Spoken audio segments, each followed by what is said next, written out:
بسم اللہ الرحمن الرحیم۔ السلام علیکم۔ ہمارا چینل سبسکرائب کر لیں اور گھنٹی کے بٹن پر کلک کر دیں تاکہ آنے والی نئی سے نئی اسلامک ویڈیو کی آپ کو نوٹیفیکیشن مل سکے۔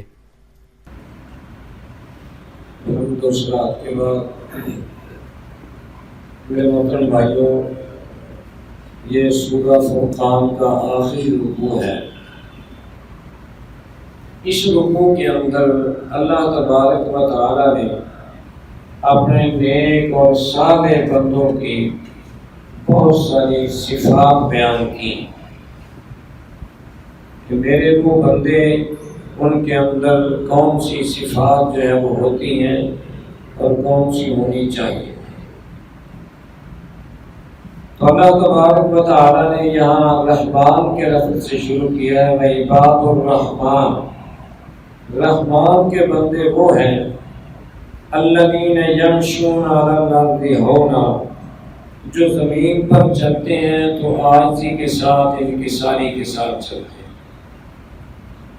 پہلی بات تو مفسرین نے لکھی ہے کہ اس میں اشارہ ہے کہ یہ ساری صفات جو ہے اللہ کی رحمت کا نتیجہ ہے، اس لیے عباد اللہ کی بجائے عباد الرحمن کا لفظ ہے، گویا کہ وہ بڑا ہی مہربان ہے تم پر، تو ان کی مہربانی سے یہ صفات جو ہیں وہ تمہارے اندر اللہ نے پیدا کر دی۔ اس لیے ہر بندے کو اگر وہ ایماندار ہے تو اللہ کا شکر ادا کرتے رہنا چاہیے، اور اس میں اگر صفات بھی ہیں موجود تو اور زیادہ جو ہے شکر ادا کرنا چاہیے۔ تو فرمایا سب سے پہلی تو یہ بات ہے کہ ان کی چال جو ہے وہ دھیمی ہوتی ہے، عاجزی انکساری والی ہوتی ہے۔ اس سے یہ بھی مراد نہیں کہ انسان جو ایسے چلے جیسے بیمار ہوتا ہے، نہیں، اس سے مراد ایسی چال ہے جس میں غرور اور تکبر نہ ہو، جیسا کہ لا تمشی فی الارض مرحا، فرمایا زمین پر اکڑ کر مت چل، انک لن تخرق الارض ولن تبلغ الجبال طولا، تو نہ تو زمین کو پھاڑ دے گا اور نہ ہی بلندیوں سے پہاڑوں کی بلندی پر پہنچ جائے گا۔ کل ذالک کان سیئہ عند ربک مکروہا، یہ چال ڈھال، اس طرح چلنا، یہ عادات بڑی بری ہیں، اللہ کو ناپسند ہے۔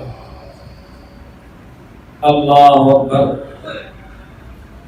تو پیارے پیغمبر حضرت محمد الرسول اللہ صلی اللہ علیہ وسلم جو چال چلتے تھے، حدیث میں موجود ہے، نہ تو آپ بہت زیادہ آہستہ چلتے تھے اور نہ ہی بہت زیادہ تیز چلتے تھے، لیکن آپ کی چال جو ہے وہ درمیانہ ہوتی تھی، اور آپ چلتے تھے تو یوں محسوس ہوتا تھا جیسے آپ اونچائی سے اتر رہے، اونچائی سے اترتے ہوئے کچھ تیزی ہوتی ہے۔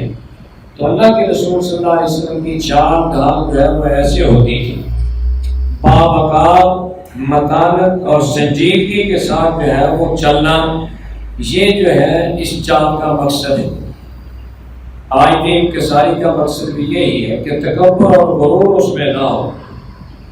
وَإِذَا خَاطَبَهُمُ الْجَاهِلُونَ قَالُوا سَلَامًا، اور جب وہ جاہلوں سے بات چیت کرتے ہیں، کوئی تکرار ہو جاتی ہے، ان سے بات بحث و مباحثہ ہونے لگتا ہے، قالوا سلاما، تو وہ سلام کہہ کر چل دیتے ہیں، ان سے الجھتے نہیں ہیں۔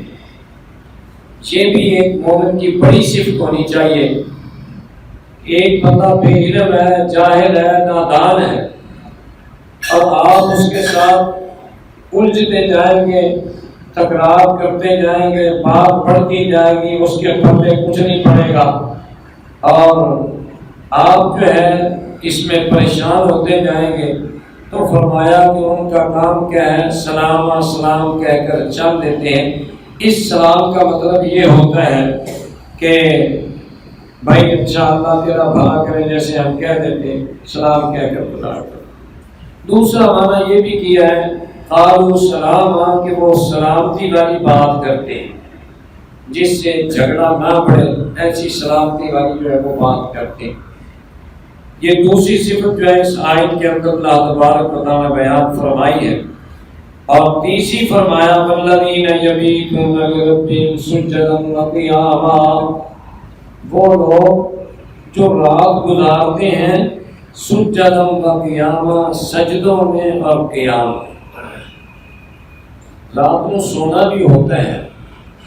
رات گزارنے کا مقصد یہ ہے کہ صرف سو کر نہیں گزارتے، بلکہ کبھی وہ سجدے میں ہیں، قیام میں ہیں، یعنی نماز پڑھ رہے ہیں، تہجد پڑھ رہے ہیں، نوافل پڑھ رہے ہیں.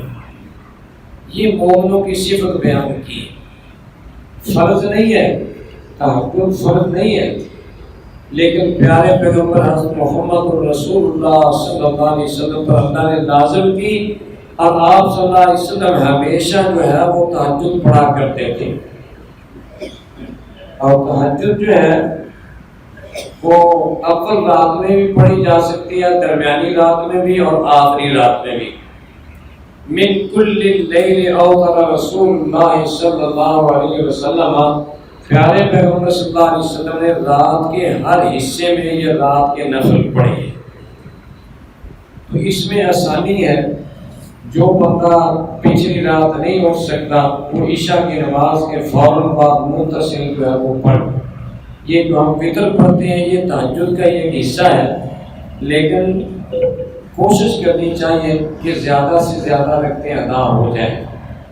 مثلا نبی صلی اللہ علیہ وسلم نے فرمایا جو بندہ پسند کرتا ہے ایک وتر پڑھنا وہ پڑھ لے، جو پسند کرتا ہے 3 پڑھنا پڑھ لے، جو 5 پڑھنے پسند کرتا ہے پڑھ لے، جو 7 پڑھنے چاہتا ہے 7 پڑھ لے. تو اب صرف اکتفا ایک پر نہیں کرنا، کیونکہ یہ رات کی نماز ہے. کبھی ایک بھی پڑھ لیں آپ، سنت ادا ہو جائے گی. 3 پڑھیں آپ. بعض لوگ جو ہے وہ ہمیشہ کی 3 پر ہی کرتے ہیں، اور بعض جو ہے وہ لوگ وہ 1 پر ہی ڈٹ گئے. تو اس لحاظ سے یہ مناسب نہیں ہے. اللہ کے رسول صلی اللہ علیہ وسلم کا جو فرمان ہے اس میں یہ ساری چیزیں شامل ہیں، اور آپ صلی اللہ علیہ وسلم یہ وتر جو ہے وہ 11 اکثر پڑھا کرتے تھے. 11 وتر. ایک بات یہ بھی اچھے طریقے سے ذہن میں بٹھا لینی چاہیے. لوگ سمجھتے ہیں کہ وتر کوئی اور ہی نماز ہے، اور چیز ہے، اور نفل باقی اور ہے. وتر کا معنی صرف یہ ہے کہ یہ کلی ہے جوٹا کی ہے، یہ جفت نہیں ہے، یہ تار کا عدد ہے. بس اس کا مطلب صرف یہی ہے کہ یعنی یہ نفل جو پڑھنے ہیں یہ جوڑا نہیں بنانا ہے، ان کو تار کا عدد رکھنا ہے، یہ مراد ہے. باقی تہجد، رات کی نماز، قیام اللیل، وتر ایک ہی چیز ہے اور ایک ہی نماز کے نام. تو پیارے پیغمبر صلی اللہ علیہ وسلم نے فرمایا علیکم بقیام اللیل، تم رات کا قیام جو اس کو لازم پکڑو. فإنہ داب الصالحین، یہ نیک لوگوں کا طریقہ کار اور شعار رہا شروع سے لے کر. ہمیشہ جو ہے وہ نیک لوگ رات کو اٹھ کر اللہ کے سامنے عاجزی انکساری کرتے رہتے. اللہ اکبر. اور یہ نفس کو کچلنے کا ایک بہت بڑا ذریعہ ہے. ان ناشئۃ اللیل ہی اشد وطئا واقوم قیلا، بے شک رات کا اٹھنا جو ہے اشد وطئا، یہ زیادہ اپنے نفس کو کنٹرول کرنے والا ہے. واقوم قیلا، اور اللہ سے باتیں کرنے کا بہت ہی پیارا وقت ہے، بہت عمدہ وقت ہے. اللہ اکبر. حدیث شریف میں آتا ہے ینزل ربنا تبارک و تعالی کل لیلۃ الی سماء الدنیا، ہمارا رب تعالی ہر رات جو ہے آسمان دنیا پر نزول فرماتے ہیں. حین یبقی ثلث اللیل، آخر جب رات کا آخری حصہ پیر رہ جاتا ہے، تیسرا حصہ. اللہ تبارک و تعالی آوازیں لگاتے ہیں من یدعونی فاستجیب لہ، کون ہے جو مجھ سے دعا کرے میں اس کی دعا قبول کروں. من یسألنی فاعطیہ، کون ہے جو مجھ سے سوال کرے میں اس کو دے دوں. من یستغفرنی فاغفر لہ، کون ہے جو مجھ سے معافی مانگے میں اس کو معاف کروں. یہ آوازیں اللہ تبارک و تعالی خود جو ہے وہ دے رہے. ایک تو یہ ہے نا کہ ہم اللہ سے پکار کریں، التجا کریں، وہ وقت ہوتا ہے اللہ آپ کو پکار رہا ہے، اللہ بلا رہا ہے آپ کو. اور رہی بات یہ کہ اللہ تبارک و تعالیٰ کیسے اترتے ہیں، کیسے جاتے ہیں، یہ جیسے اس کی شان کے لائق۔ اللہ تبارک و تعالیٰ عرش معلیٰ پر ہے، لیکن رات کے ہر آخری حصے میں اللہ تبارک و تعالیٰ آسمان دنیا پر نزول فرماتے ہیں، کما یلیق بشانی، جیسے ان کی شان کے لائق ہے۔ اور اس پر ہمارا ایمان اور یقین ہے کہ یہ بات سچی ہے، محمد رسول اللہ صلی اللہ علیہ وسلم نے فرمائی۔ اب ایسے ہی نبی صلی اللہ علیہ وسلم نے فرمایا ہر رات ایک گھڑی ہے، اس گھڑی میں اللہ تبارک و تعالی ہر بندے کی دعا قبول فرماتے ہیں، اور وہ ہر رات ہے۔ جیسے آتا ہے نا جمعے کے دن ایک گھڑی ہے اور وہ تھوڑی سی گھڑی ہے، تو اللہ تبارک و تعالی سے جو بندہ نماز پڑھتے ہوئے سوال کر رہا ہوتا ہے، اللہ اس کی دعا جو ہے وہ قبول کرتے ہیں۔ ایسے ہر رات کے بارے میں فرمایا ہے، ہر رات کے اندر اللہ تبارک و تعالی نے ایک گھڑی رکھی ہے۔ اللہ اکبر۔ اور دوسرے مقام پہ مومنوں کی یہ صرف بیان کی، کانوا قلیلا من اللیل ما یہجعون وبالاسحار هم یستغفرون۔ کانوا قلیلا من اللیل ما یہجعون، وہ رات کو آرام کم کرتے ہیں، وبالاسحار هم یستغفرون، اور سحری کے وقت کو کیا کرتے ہیں؟ استغفار کرتے ہیں، بخشش مانگتے ہیں، اللہ سے دعائیں کرتے ہیں۔ اللہ اکبر۔ ایسے ہی فرمایا تتجافى جنوبهم عن المضاجع يدعون ربهم خوفا وطمعا۔ تتجافى جنوبهم عن المضاجع، بستروں سے ان کے پہلو جو وہ الگ ہو جاتے ہیں۔ کیوں ہوتے ہیں؟ يدعون ربهم، وہ اپنے رب کو پکارتے ہیں، اپنے رب سے دعائیں کرتے ہیں، خوفا وطمعا، خوف اور امید سے۔ اللہ اکبر۔ بستر چھوڑنا مشکل ہوتا ہے۔ گرمیوں میں یہ ہوتا ہے کہ رات چھوٹی ہے بھائی، اس وجہ سے نیند پوری نہیں ہوتی، اٹھنے کو دل چاہتا بھی ہے تو شیطان کہتا ہے کہ سو جا سو جا۔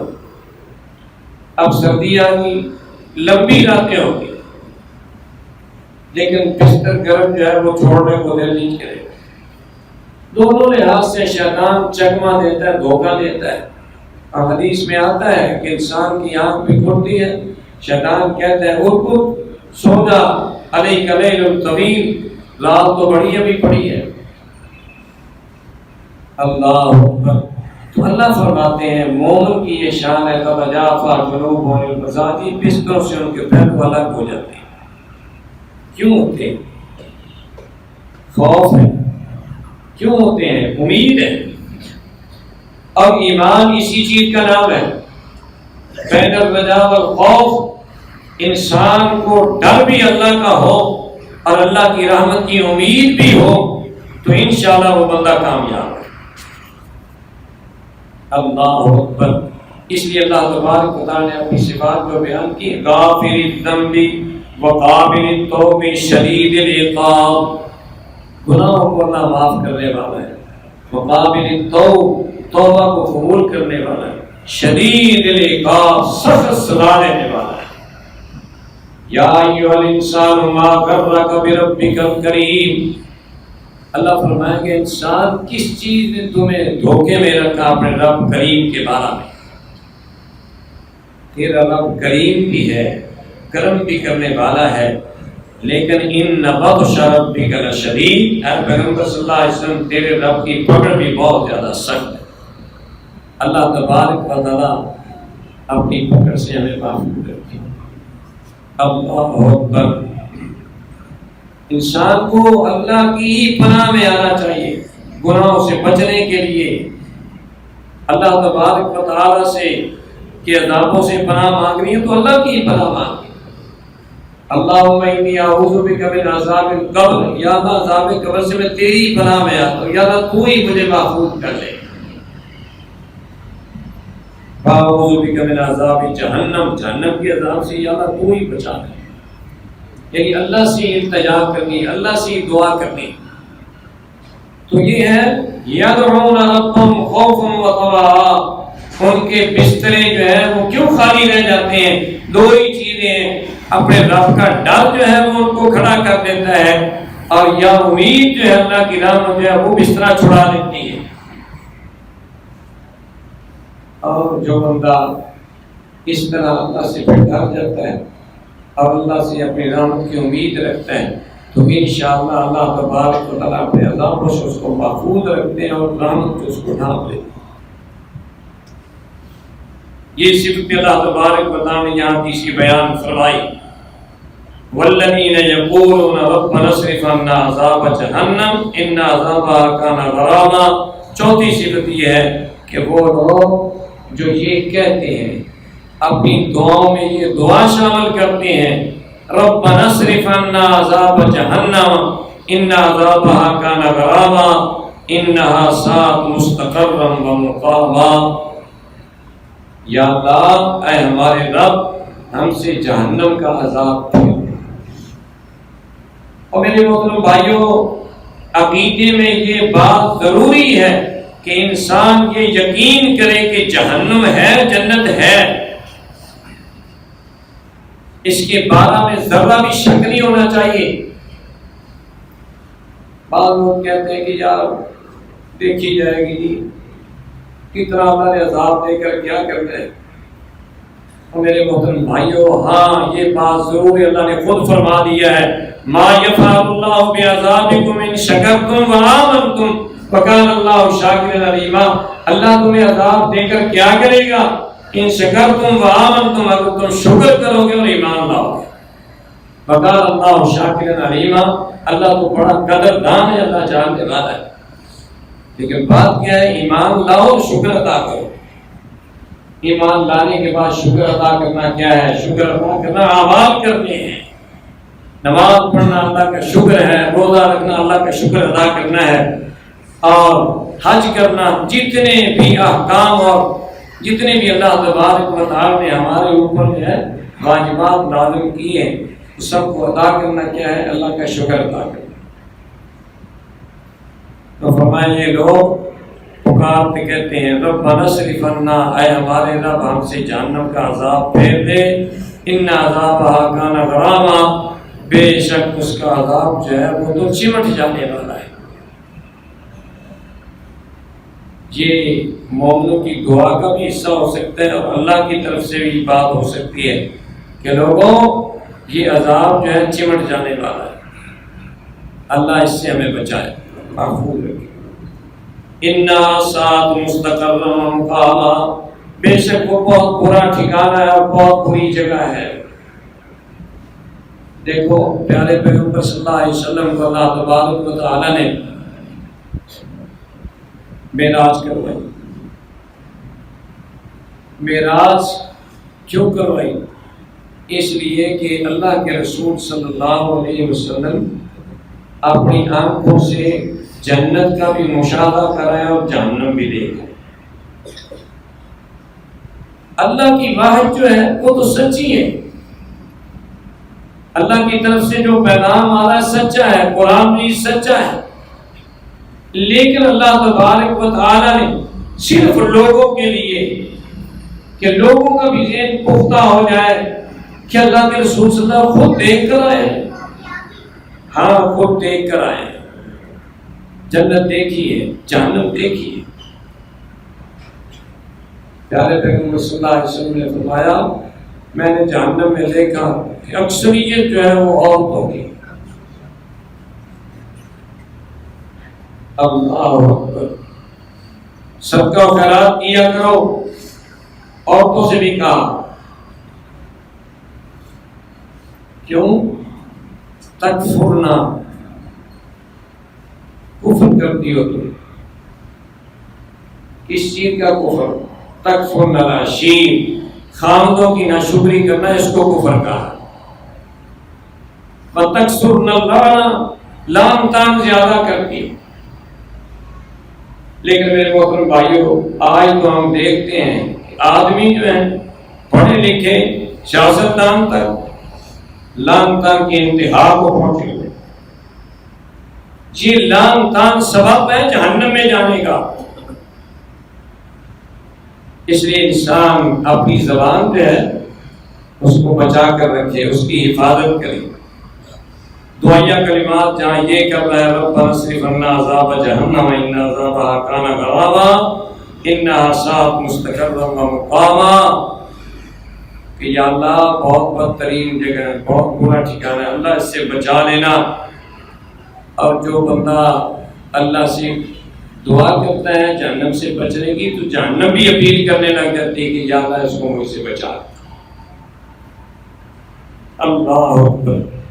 آگے پانچویں صرف والذین اذا انفقوا لم یسرفوا ولم یقتروا وکان بین ذلک قواما، یہ مومن وہ ہیں جب خرچ کرتے ہیں تو نہ تو اسراف کرتے ہیں، فضول خرچی کرتے ہیں، ولم یقتروا اور نہ ہی کنجوسی کرتے ہیں، اور ان کی گزران اس کے درمیان رہتی ہے۔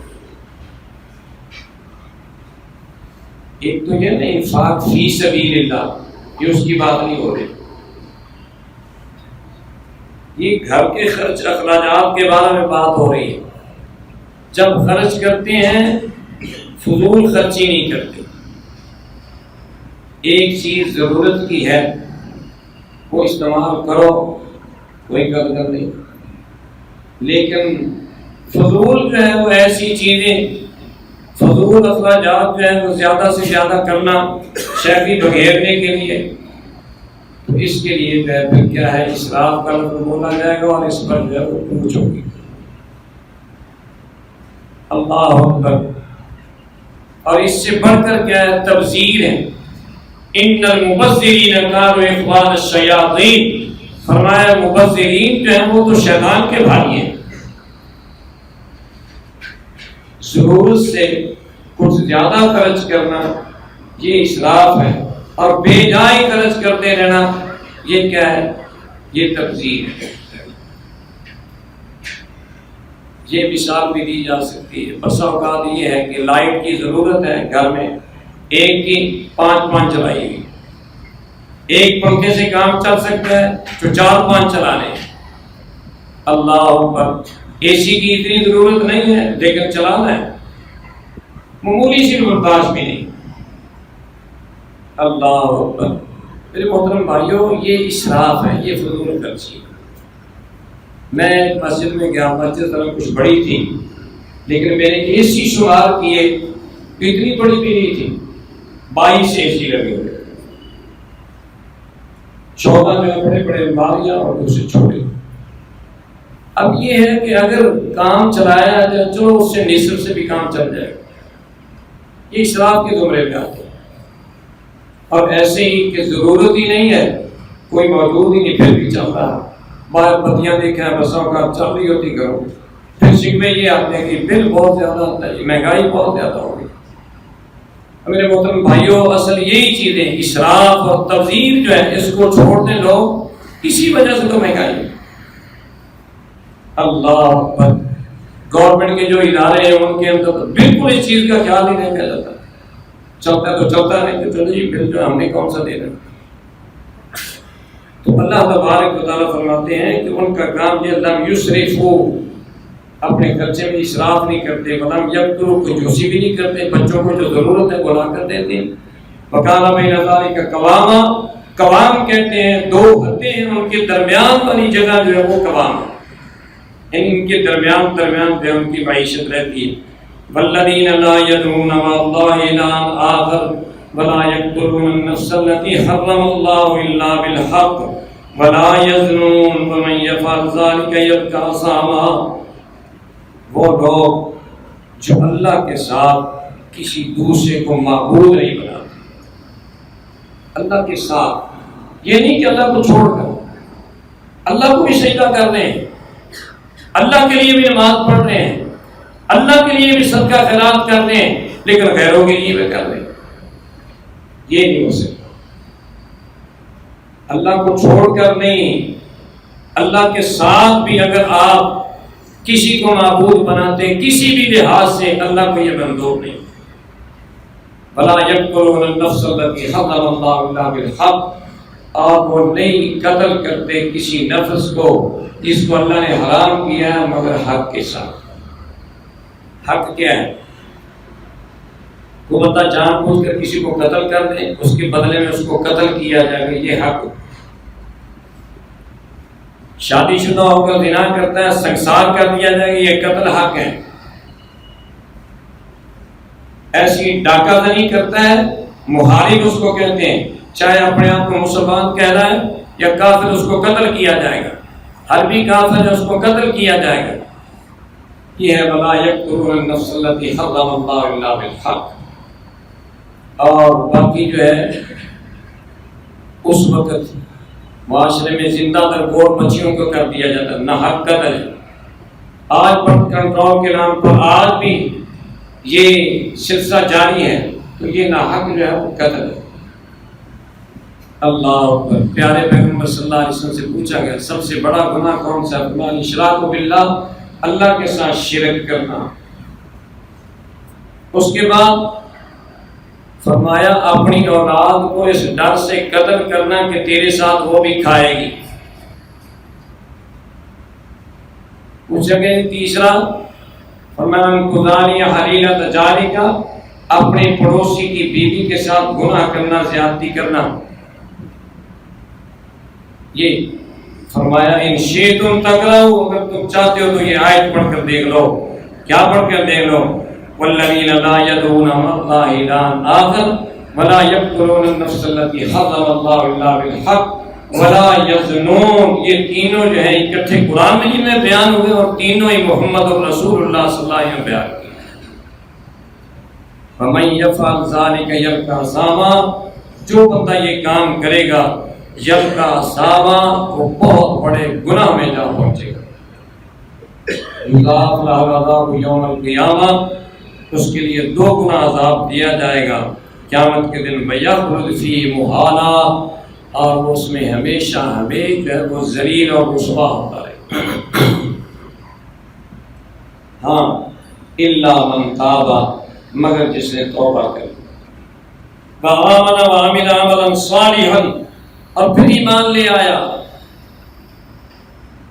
پھر ایمان لے آیا کا مطلب کیا ہوا کہ پہلے بھی ہے تو مسلمان لیکن قتل کر دیے، پہلے بھی مسلمان ہے چوری کر لیے، پہلے بھی مسلمان ہے زنا کر لیے، گویا کہ ایمان سے نکل گیا ہے۔ اس کے بعد توبہ کی، وآمن، اور ایمان لے آیا، وعمل عملا صالحا، پھر نیک عمل شروع کر دیے۔ یہ تینوں چیزیں ذہن میں رکھنی چاہیے کہ توبہ ایسے نہیں ہے کہ کام بھی گناہ چھوڑے توبہ بھی کرتا رہے۔ اس کام کو چھوڑنا ہوگا، دوبارہ ایمان میں پلٹنا ہوگا اور نیک عمل کرنے ہوں گے۔ فرمایا فَأُولَٰئِکَ يُبَدِّلُ اللَّهُ سَیِّئَاتِهِمْ حَسَنَاتٍ، یہ لوگ ہیں جن کے اللہ تبارک و تعالیٰ گناہوں کو نیکیوں میں بدل دے گا، گناہوں کو نیکیاں بنا دے گا۔ وَقَالَ اللَّهُ غَفُورٌ رَحِيمٌ، کیونکہ اللہ تبارک و تعالیٰ ہمیشہ سے بہت زیادہ معاف کرنے والا ہے، بہت زیادہ مہربان ہے۔ اس کے 2-3 معنی محدثین نے کیے ہیں کہ نیکیاں جو ہے وہ کیسے گناہ بنتے ہیں۔ ایک تو یہ ہے کہ جب بندہ توبہ کرتا ہے، الطائب من الذنب کمن لا ذنب لہ، لکیر پھر بھی کوئی گناہ باقی رہیں گے۔ اس کے بعد جب نیکیاں کرے گا تو نیکیاں ہوں گی، تو گویا کہ اللہ نے تبدیل کر دیا اس کو۔ اور دوسرا حقیقی معنی میں بھی اللہ تبدیل کر دے گا۔ صحیح مسلم شریف کی حدیث ہے کہ پیارے پیغمبر صلی اللہ علیہ وسلم نے فرمایا مجھے پتا ہے، اللہ نے مجھے بتایا ہے، آخری جو جہنمی جہنم سے نکلے گا، جو آخری جنتی جو جنت میں داخل ہوگا وہ کون ہوگا؟ فرمایا اس بندے کو جہنم سے نکال کر لایا جائے گا، اور اللہ فرمائیں گے فرشتوں سے کہ اس پر جو ہے وہ چھوٹے چھوٹے اس کے گناہ پیش کرو، اور بڑے گناہ جو ہے وہ چھپا کر رکھو، اس کو نہ بتاؤ۔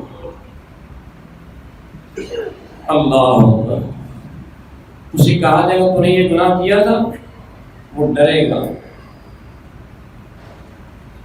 کہے گا جی ہاں، پھر اور فرمایا وہ ڈر رہا ہوگا کہ کہیں دوسرے بڑے بڑے جو ہے سامنے آئے تو کیا بنے گا۔ اب سارے اس کے چھوٹے چھوٹے اعمال میں فرشتے بتا دیں گے، اللہ فرمائیں گے چلا تیرے ان گناہوں کے بدلے جو ہے وہ نیکیاں میں نے دے دی۔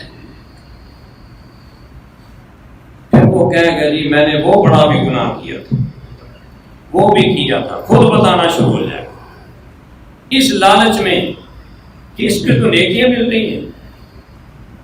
حدیث شریف میں آتا ہے کہ اللہ تبارک و تعالی اللہ اکبر اس کا یہ عمل دیکھیں گے، اللہ نیکیاں تو اس کو دے دیں گے۔ پیارے پیغمبر صلی اللہ حدیث بتانے کے بعد، بیان فرمانے کے بعد آپ کی ہنسی اور مسکراہٹ جو ہے وہ نکلی، حتیٰ بدت نوائدو، حتیٰ کہ آپ کی داڑھ مبارک ظاہر ہو۔ یعنی انسان جو ہے اس وقت کتنا پھر حریص ہوگا اس پر جو ہے وہ مجھے نیکیاں مل رہی ہیں۔ تو یہ ہے یبدل اللہ سیئات حسنات، اللہ تبارک و تعالیٰ ہر چیز پر قادر ہے، چاہے تو اللہ تبارک و تعالیٰ وہی گناہ جو ہے ان کی نیکیاں بنا دے، اور اللہ تبارک و تعالیٰ کے سامنے یہ کوئی مشکل چیز نہیں۔ اللہ سے دعا ہے اللہ تبارک و تعالیٰ ہم سب کو، یہ ابھی تک اس رکوع کی صفات پوری نہیں ہوئی، آگے اور موجود ہیں لیکن وقت کم ہے۔ وآخر دعوانا الحمدللہ رب العالمین۔